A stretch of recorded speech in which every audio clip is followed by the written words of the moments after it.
Salam sejahtera untuk kita semua. Izinkan kami dari kelompok 3 TSD mata kuliah struktur baja 2 mempresentasikan hasil diskusi PJBL sambungan baja dengan dosen pengampu Ibu Insinyur Mutia Putri Syamna Harahap STMT. Dan inilah kami dari kelompok 3, yaitu saya IKC HM Simbolon NIM 22004, Fioren Simatupang NIM 22025, Revandi Rimando NIM 22030, Kalat Maulana NIM 22089, dan Juan Tampu Bolon NIM 22139.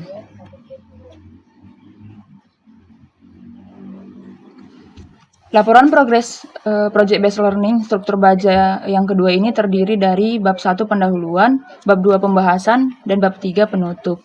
Nah, untuk bab 1 pendahuluan akan disampaikan oleh teman kami.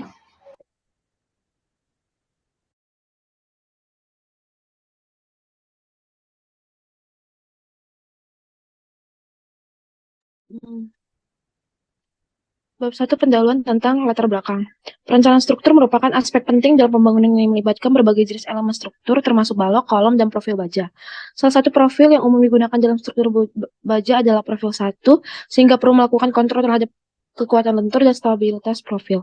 Rangkaian struktur baja dirangkai di antara elemen yang satu dengan elemen lainnya dengan menggunakan metode sambungan tertentu, seperti sambungan baut dan las. Sambungan tersebut dapat juga mempengaruhi kekuatan dari elemen struktur yang disambung, sehingga yang diperlukan kontrol yang baik untuk memastikan kekuatan pada sambungan baik pada alat penyambung maupun pada elemen yang disambung. Next.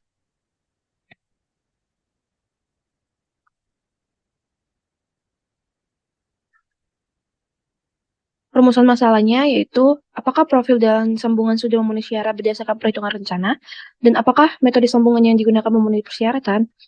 Next.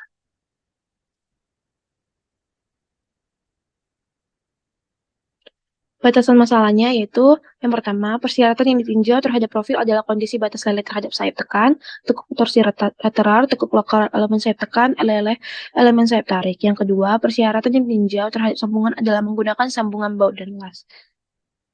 Next.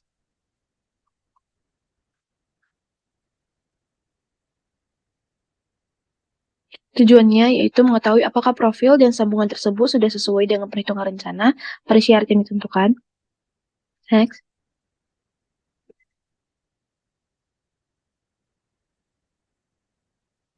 Manfaat penulisannya yaitu yang pertama sebagai sarana pembelajaran sekaligus tugas wajib mata kuliah struktur baja 2. Yang kedua sebagai sarana pelatihan bagi mahasiswa dalam membuat suatu karya ilmiah berbentuk makalah. Yang ketiga sebagai referensi bagi pembaca dalam melakukan pembuatan makalah atau laporan penelitian. Next.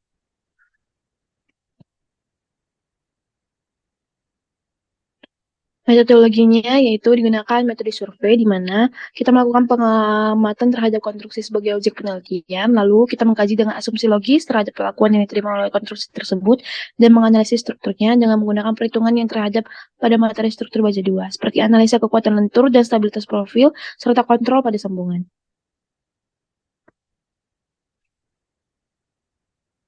Berikutnya akan dibacakan oleh teman saya. Oke, selanjutnya bab 2 yaitu pembahasan. Untuk pembahasan sendiri, yang pertama itu adalah kajian pustaka, di mana profil I dalam struktur baja. Profil I adalah salah satu elemen struktur yang sering digunakan dalam konstruksi baja karena kekuatan dan kekakuannya yang baik untuk menahan beban lentur, khususnya pada sumbu kuat. Melendut pada struktur baja. Melendut, defleksi adalah fenomena deformasi pada elemen struktur akibat beban yang bekerja padanya. Next. Profil I kompak dan non-kompak. Profil I kompak memiliki rasio lebar tinggi yang memungkinkan tegangan pada serat luar mencapai kekuatan plastis sebelum mengalami gejala lokal buckling atau tekuk lokal. Profil non-kompak cenderung mengalami tekuk lokal sebelum mencapai kapasitas penuh plastis. Next. Profil I dengan badan kompak dan non-kompak yang melendut pada sumbu kuat atau F4. Nilai dari MN diambil berdasarkan nilai minimum dari keempat kondisi, yaitu yang pertama lele elemen sayap tekan, yang kedua tekuk torsi lateral, yang ketiga tekuk lokal elemen sayap tekan, dan terakhir lele elemen sayap tarik. Next. Sambungan. Yang pertama sambungan baut. Terdapat 5 tipe keruntuhan. Yang pertama tumpu pada baut, geser pada baut, tumpu pada pelat, geser pada pelat, dan keruntuhan geser blok. Sambungan las. Berdasarkan SNI ada 4 sambungan las, yaitu las tumpul, las sudut, las sumbat, dan kombinasi las.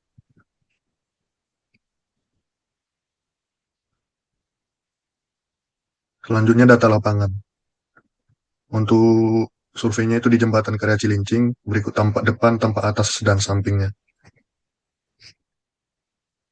Untuk profil yang digunakan, jembatan tersebut menggunakan profil H dan I. Untuk ukurannya 335 kali 310 dikali 30 kali 28 mm. Untuk jarak bentangnya sendiri 500 cm dan lebar jalannya itu 900 cm dengan panjang 500 cm dan tingginya itu 637 cm. Untuk sambungan dan bautnya, dia menggunakan ukuran 2 cm dan jumlah bautnya itu sebanyak 60.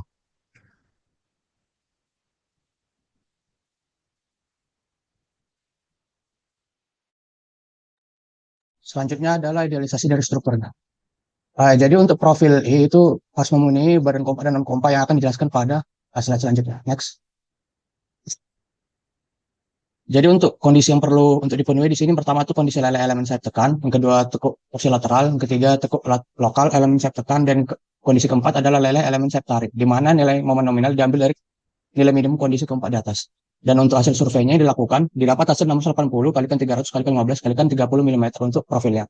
Tapi berdasarkan tabel Garuda diambil 700 kali 300 kali 15 kali 28 mm. Next. Selanjutnya adalah analisa diafragma. Di mana untuk analisa diafragma, perencanaan diafragma jembatan dilakukan berdasarkan perhitungan berikut. Di mana beban mati atau dead load-nya untuk flat beton, QDL sama dengan B dikalikan H dikalikan BL beton. Didapat hasil 24 kN per meter. Lalu QBS sama dengan 2,15 kN per meter. Dan momen dead load-nya sama dengan 1/8 kalikan QDL dikalikan L kuadrat. Didapat 264,77 kN per meter. Dan untuk beban mati tambahannya atau SDL, di mana di sini tergolong dalam perkerasan jalan, di mana QSDL sama dengan B dikalikan H dikalikan dengan BJ aspalnya. Dapat 5,5 kN per meter. Dan momen SDL-nya sama dengan 55,69 kN per meter. Next. Selanjutnya ada perhitungan berat beban pada diafragma, di mana beban hidup di sini diklasifikasikan dalam beban air hujan sama dengan B dikalikan H dikalikan BJ air didapat 2,5 kN meter, dan beban kendaraan sama dengan berat dikalikan tributary areanya, di mana beban sama dengan 9 kN per meter kuadrat dikalikan 5 meter didapat 45 kN per meter. Lalu untuk QLL sama dengan 45 ditambah 2,5 sama dengan 7,5 kN per meter, dan momen LL-nya sama dengan 8 kalikan QLL kalikan L kuadrat didapat 489,94 kN per meter. Lalu untuk perencanaan profil diafragma, yaitu menghitung momen ultimate-nya sama dengan MU sama dengan 1,3 MDL tambah 1,8 MLL tambah 2 M SDL didapat 1321,27 kN per meter. Lalu untuk preliminary design, momen MU itu harus lebih kecil daripada PMN-nya, di mana P yang digunakan di sini ada 0,9. Jadi MU sama dengan PFY dikalikan ZX, di mana ZX-nya MU per PFY. Dapat untuk ZX sama dengan 5.062,34 cm3. Next. Untuk profil penampang yang tersedia untuk FY 290 didapat berdasarkan perhitungan dari survei tadi digunakan IOF 700 dikalikan 300 kalikan 15 kalikan 28. Lalu untuk pengecekan kekuatan profil, cek leleh elemen sayap tekan. MN sama dengan RPC dikalikan MYC. Sama dengan RPC dikalikan FY dikalikan XC. Tentukan nilai RPC dari HC per TW, di mana HC-nya sama dengan 708 dikurangkan 56, sama dengan 652. Lalu untuk lambdanya HC per TW didapat 43,47. Next. Lalu untuk lambda PW sama dengan 3,76 dikalikan E dikalikan FV. Didapat hasilnya 98,74.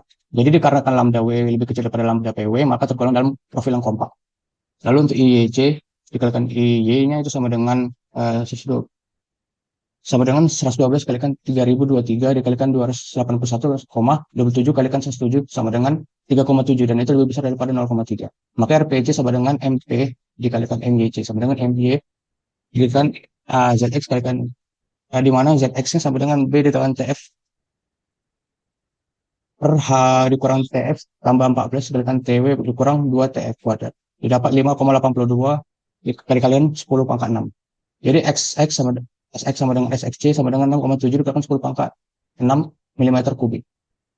Lalu FV dikalikan ZX dikurang lebih kecil daripada 1,6 FV XX. Jadi dalam pengecekan FV ZX lebih kecil daripada 1,6 FY X 290,582 kalikan 10 pangkat 6 ini didapat hasil yang oke. Jadi RPC sama dengan MP per MYC didapat 0,869. Jadi MN sama dengan RPC dikalikan MYC didapat 16,88 dikalikan 10 pangkat 8 dan itu lebih kecil daripada MB. Maka momen nominal di sini adalah 16,88 dikalikan 10 pangkat 8 Newton milimeter atau setara dengan 1688 km meter. Next. Selanjutnya adalah cek tekuk torsi lateral. A menghitung gaya-gaya internal, di mana DL dan PS sudah disebutkan pada data sebelumnya, maka beban faktornya adalah 1,2 DL tambah 1,6 LL. Didapat hasilnya 106,78. Dan untuk beban faktor 2, QU2-nya sebenarnya 1,4 DL, didapat 69,51. Maka QU terpakainya adalah 106,78. Lalu untuk gaya geser maksimum atau VU-nya sebenarnya setengah dikalikan QU dikalikan dengan L, didapat 480,51 kN. Lalu untuk Mx-nya start dengan MB sama dengan 1/8 dikalikan Q dikalikan L kuadrat. Didapat hasilnya adalah 180,81 km meter. Dan untuk MA sama dengan V dikalikan LA dikurang QU dikalikan LA kuadrat sama dengan LB didapat 1,85 dan ini merupakan bergolong dalam tekan. Next. Untuk LV dihitung berdasarkan rumus berikut di mana RT-nya dipaparkan pada slide berikut. Jadi langsung saja untuk MA sama dengan VLA dikalikan QU dikalikan LA dikalikan LA kuadrat sama dengan 7,47 kN meter. Lalu untuk MC-nya sama dengan MA dengan nilai yang sama maka LP-nya sama dengan 2,34 meter dan itu LB-nya lebih kecil pada LP. Maka kondisi batas itu tidak diterapkan. Jadi untuk nilai momen nominal sama dengan 16,88 kalikan 10 pangkat 8 Newton milimeter. Next. Lalu untuk cek tekuk lokal elemen set tekan di mana MN sama dengan RPC dikalikan FCR kalikan SFC.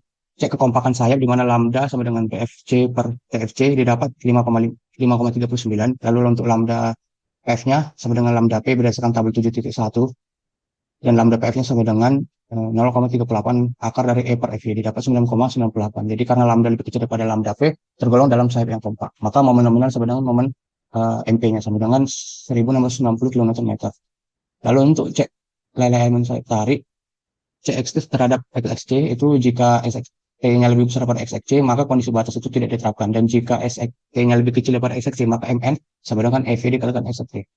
Dikarenakan profil simetris ganda maka SXT-nya sama dengan SXC. Jadi momen nominal sama dengan MP sama dengan 1660 km meter. Berdasarkan hasil analisis, maka MN yang didapat adalah nilai yang terkecil dari keempat kondisi tersebut. Didapat adalah 1688 km meter. Lalu untuk kontrol terhadap beban, di mana P0 MN harus lebih besar daripada NU, didapat 1519 itu lebih besar daripada 1321. Maka oke. Next. Lalu cek kuat geser nominal atau FN-nya, di mana di sini dicek tanpa aksi medan tarik N sama dengan 0,6 EV dikalikan AW dikalikan CV1. Di mana AW sama dengan HC dikalikan TW. Dengan AW sama dengan 9.780 mm kuadrat.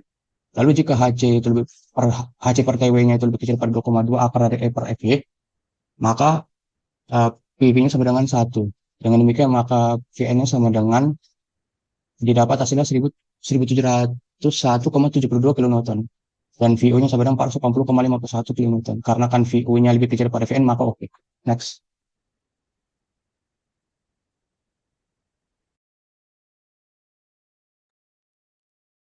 Yang selanjutnya itu analisa sambungan. Dalam analisa sambungan itu meninjau salah satu titik persambungan yaitu persambungan batang diafragma dengan batang gelagar. Data sambungan itu yang pertama kita dapat tadi gaya gesernya akibat beban terfaktor yaitu 480.510 Newton dan momen akibat beban terfaktor itu 13.212.7.000 Newton milimeter. Untuk gambar sambungan bautnya dapat kita lihat pada Excel berikut ini. Next. Yang pertama dapat kita lihat pada slide berikut ini data-data baut, tipe baut, diameter baut, jumlah baris baut serta pelar sambung yang akan kita gunakan pada slide berikut ini serta terdapat juga gambar letak garis netral. Next. Untuk jumlah baut total itu dapat dihitung dengan rumus N sama dengan NX kali NY, itu jumlah total baut ada 14 buah, tinggi pelat sambung itu dalam 420 mm, lebar pelat sambung ekivalen pengganti baut tarik itu dapat dihitung dan didapatlah hasilnya itu 9,446167 mm. Lebar efektif pelat sambung bagian tekan didapat 131,25 mm Dan misalkan garis netral terletak pada jarak X dari sisi atas pelat sambung momen statis luasan terhadap garis netral, itu dihitung dengan rumus tengah kali B kali HX kali 2, itu sama dengan 12 kali lebar pelat sambung ekivalen tadi dikali 2. Dapatlah hasilnya yaitu AX-nya 60,9, BX-nya minus 55.125, CX-nya 11576.250, BX-nya 218702374, dan X-nya itu 331,1588. Kemudian tegangan yang terjadi pada baut. Persamaan hubungan tegangannya itu ada omega 3 sama dengan H kurang X per X kali omega 1, dan omega 2 itu X kurang A per 2 per X kali omega 1. Kemudian persamaan momennya itu setengah dikali H kurang X kali B kali omega 3 kali 2 per 3 kali H kurang X tambah setengah kali X kali ekivalen tadi dikali omega kali 2 per 3 kali X sama dengan MU. Jadi diperolehlah omega 1 itu rumusnya 3 kali MU dikali H kurang X pangkat 3 per X kali B tambah X kali 2 X kuadrat kali ekivalen yang tadi. Itulah persamaan yang ketiga. Nah, untuk tegangan pada masing-masing baris baut itu dihitung. Yang pertama tegangan tarik pada sisi atas pelat sambung dari persamaan 3 tadi dapatlah hasilnya itu 1426,1886 MPa. Untuk tegangan tekan pada sisi bawah pelat sambung itu dihitung dari persamaan pertama. Didapatlah hasilnya 382,60894. Nah, untuk tegangan tarik pada baut baris teratas dari persamaan 2 yang tadi kita mendapatkan hasilnya itu 201,958897 MPa. Untuk tegangan tarik putus pada baut dan plat, itu untuk tegangan tarik putus bautnya itu didapat 825 MPa, dan untuk tarik putus platnya itu dapat 370 MPa. Yang kedua itu gaya tarik pada baut. Gaya tarik pada baut yang pertama kita hitung itu adalah gaya tarik yang terjadi pada baut teratas dengan rumus TU omega 2 kali A kali ekivalen. Itu didapatlah hasilnya 114.464,28 Newton. Untuk gaya tarik yang ditahan satu baut itu kita dapat hasilnya itu 57.232,142 Newton. Untuk luas penampang baut kami dapatkan hasilnya itu 283,385 mm kuadrat. Untuk tahanan tarik nominal satu baut itu didapatkan hasilnya 175.344,47 Newton. Untuk tahanan tarik baut itu sendiri didapatkan 131.508,35 Newton. Untuk syarat yang harus dipenuhi pada gaya tarik baut itu, TUT atau gaya tarik yang ditahan satu baut itu harus lebih kecil dari tahanan tarik baut. Nah, sesuai hasil yang kami dapatkan itu aman atau oke, di mana TUT-nya lebih kecil daripada tahanan tarik bautnya. Yang ketiga gaya geser pada baut. Gaya geser pada baut yang pertama itu kita hitung gaya geser yang ditahan oleh satu baut dengan rumus VST VU per N. Didapatkan hasilnya 34.322,143 Newton. Untuk kondisi sambungan baut geser tunggal, maka nilai M-nya itu 1. Untuk faktor pengarus ulir pada bidang geser itu R1-nya 0,4. Untuk luas penampang baut itu kami dapatkan luas penampangnya itu 283,385 mm. Untuk tahanan geser nominal baut itu didapatkan hasilnya dengan rumus VNR1 MABFUB itu didapatkan hasilnya 93.517,05 Newton. Untuk tahanan geser baut itu didapatkan 70.137,788 Newton. Untuk syarat ini harus dipenuhi, itu dimana gaya geser yang ditahan oleh satu baut itu harus lebih kecil dari tahanan geser bautnya, dimana kami mendapatkan hasil yang oke atau aman.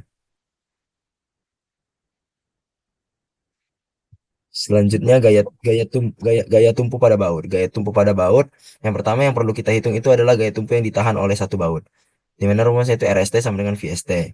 Didapatkan hasilnya 34.322,143. Dan untuk diameter bautnya itu sendiri itu 19. Dan untuk tebal pelatnya 10. Serta tegangan tarik putus pelatnya itu didapatkan 370. Dan tahanan tumpu nominal setelah dihitung didapatkan hasilnya 168.720. Dan tahanan tumpu itu 126.540. Untuk syarat yang harus dipenuhi pada gaya tumpu pada baut itu VST atau gaya tumpu yang ditahan oleh satu baut itu harus lebih kecil dari tahanan tumpunya, dimana kami mendapatkan hasil kami itu aman dan oke. Selanjutnya kombinasi geser dan tarik. Di kombinasi geser dan tarik ini yang pertama kita mencari itu konstanta tegangan untuk baut mutu tinggi, dimana kita dapatkan konstanta tegangannya itu 870 MPa. Untuk konstanta tegangan untuk baut multitunggi yang F2F-nya itu kita dapatkan 621 MPa. Dan faktor pengaruh ulir pada bidang geser itu atau R2 kita dapatkan 1,9. Tegangan geser yang terjadi itu setelah dihitung didapatkan hasilnya 121,11489 MPa.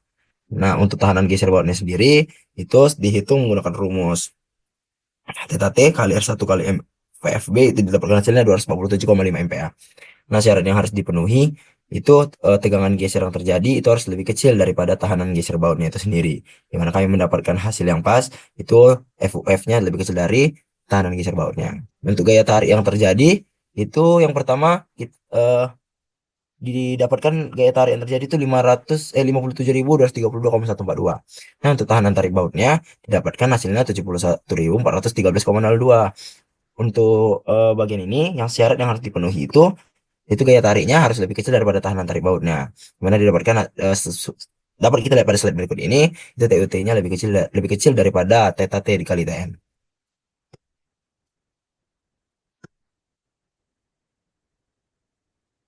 Nah, untuk tegangan tariknya dapat kita hitung dengan rumus FT sama dengan 0,75 kali FTB. Mana hasilnya itu ya 618,75.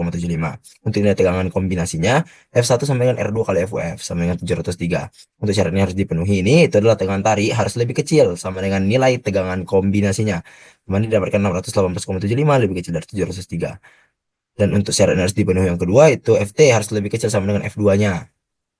Didapatkan hasilnya 618,75 lebih kecil dari 621. Jadi kedua syarat yang harus dipenuhi itu aman dan oke. Nah, pada kesempatan ini kami juga melakukan penggunaan sambungan las terhadap struktur diafragma konstruksi jembatan Jalan Karya Cilincing dengan bahan las sudutnya yaitu elektroda 70 atau kekuatan lasnya 485 MPa dan bahan bajanya itu plat penyambung dengan tegangan leleh platnya 24 MPa, tegangan tarik putus plat 370 MPa, tebal plat sambungnya 10 mm. Dan untuk plat profilnya, tegangan leleh platnya 24 MPa, tegangan tarik putus plat 370 MPa, dan tebal plat profil 15 mm. Nah, kemudian tegangan pada sisi las dihitung dengan berikut. Tegangan tarik pada sisi atas plat sambung dari persamaan 3 didapat 1426,18 MPa. Tegangan tekan pada sisi bawah plat sambung dari persamaan 1 didapat 382,60 MPa. Dan dari persamaan 2, tegangan tarik putus pada las dan plat, yaitu tegangan tarik putus lasnya 825 MPa dan tegangan tarik putus platnya 370 MPa. Nah, yang pertama gaya tarik pada las. Gaya tarik yang terjadi pada las itu didapatkanlah gaya tarik ultimate-nya lebih kecil daripada gaya tarik yang tersedia dikalikan faktor koreksi. Kemudian kami juga menghitung gaya geser pada las, didapat juga gaya geser ultimate-nya lebih kecil dari gaya geser yang tersedia dikalikan dengan faktor koreksi. Kemudian gaya tumpu pada las, nah di mana perhitungan kami juga mendapatkan gaya tumpu pada lasnya yang ultimate lebih kecil dari gaya tumpu pada lasnya yang tersedia dikalikan dengan faktor koreksi. Kami juga melakukan kombinasi geser dan tarik, di mana kombinasi geser tariknya yang ultimate lebih kecil dari kombinasi tarik yang tersedia, dan juga kombinasi geser ultimate-nya lebih kecil dari kombinasi geser yang tersedia. Kemudian bab 3 penutup. Kesimpulan, berdasarkan pembahasan yang dilakukan terhadap profil dan sambungan jembatan rangka baja pada Jalan Karya Cilincing sebagai berikut. Yang pertama, profil baja IWF 700x300x13x24 mampu menahan leleh elemen sayap tekan, tekuk torsi lateral, tekuk lokal elemen sayap, leleh elemen sayap tarik. Kemudian yang kedua, sambungan baut yang terpasang diameter 19 mm mampu menahan tarik, geser dan kombinasi tarik dan geser yang terjadi. Kemudian yang ketiga, perhitungan sambungan las yang dilakukan dengan las sudut elektroda 70 pada pinggir plat penyambung setebal 6 mm mampu menahan tarik, geser, dan kombinasi tarik dan geser yang terjadi. Adapun sarannya itu yang pertama, agar pemahaman mahasiswa lebih baik terhadap mata kuliah, khususnya untuk mata kuliah yang membutuhkan rangkaian perhitungan yang panjang seperti mata kuliah struktur baja 2, sebaiknya digunakan metode project based learning. Kemudian yang kedua, metode project based learning sebaiknya diterapkan juga untuk mata kuliah lainnya yang terdapat pada program Departemen Teknik Sipil USU, agar mahasiswa dapat menyelesaikan problem-problem yang ditemukan dalam perkuliahan, baik secara pribadi maupun kelompok. Baiklah, sekian presentasi dari kelompok kami. Atas perhatiannya kami ucapkan terima kasih.